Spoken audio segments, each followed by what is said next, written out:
Typical spring day. That is the tipping section of Christian's pickup, which we lifted off yesterday. It wasn't actually too difficult, except that it was very risky for the pickup cab as she lifted it. Keeping it level was very difficult.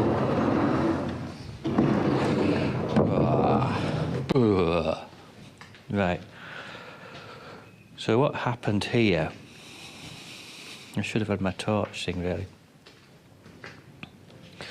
The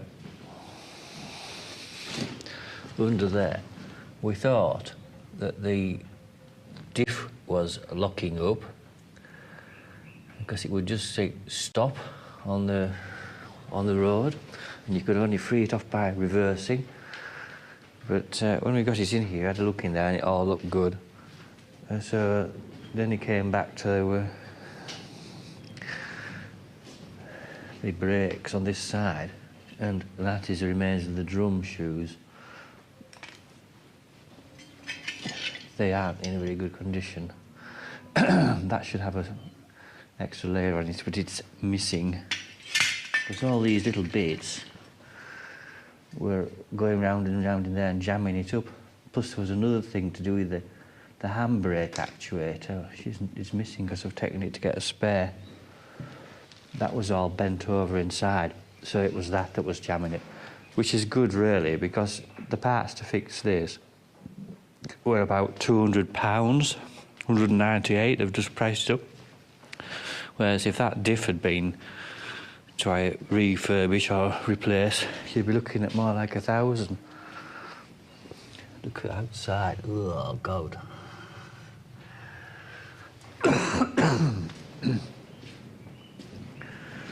But anyway, while it's...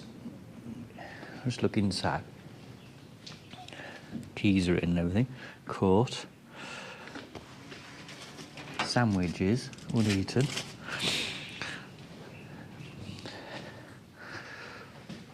But while it's in this state, it was a good plan to maybe paint this subframe thing. You see, it's surprising how rusty it is just there. Something's been on there, and it's made it go rusty behind. That little cross member isn't too bad apart from that one spot, so we're going to weld that up.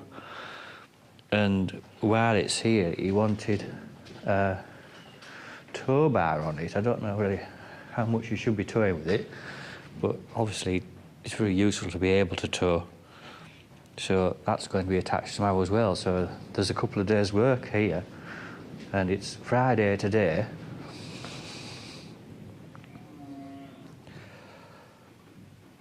I think they're going to change, definitely changing both the shoes in the other wheel as well, the back. So that's, and probably the front.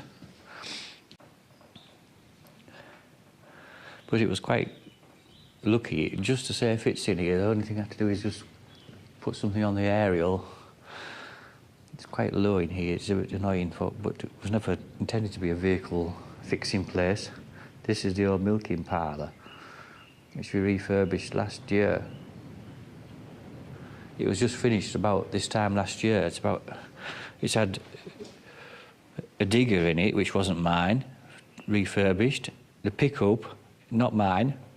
My tractor, 135, and then this, out of the blue, which isn't mine either. So it's at 3 to 1, not mine, but I don't mind. It's quite useful here, because this is oh, some big sockets, look, I didn't see them. They're handy, but it's quite a decent sized space. It's only a bit low, but it's dry and relatively cosy compared to being outside anywhere in a shed. And through here, which is, I won't go in there, but this is the old, where the bulk tank was, which is black dark. Hang on, I'll put the light on. Because the lights are really good.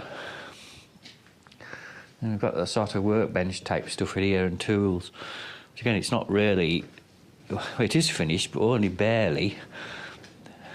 We only just got the doors on about a month ago, properly. It could do with a bit more either shelving or hanging space on that side. I wanted to keep the option though. It's like in there. It's good to just have the space where you can bring things in. I brought my big doors in to do a bit of work on the cattle shed doors. Get things in, and you can work on them in relative comfort on a day like this.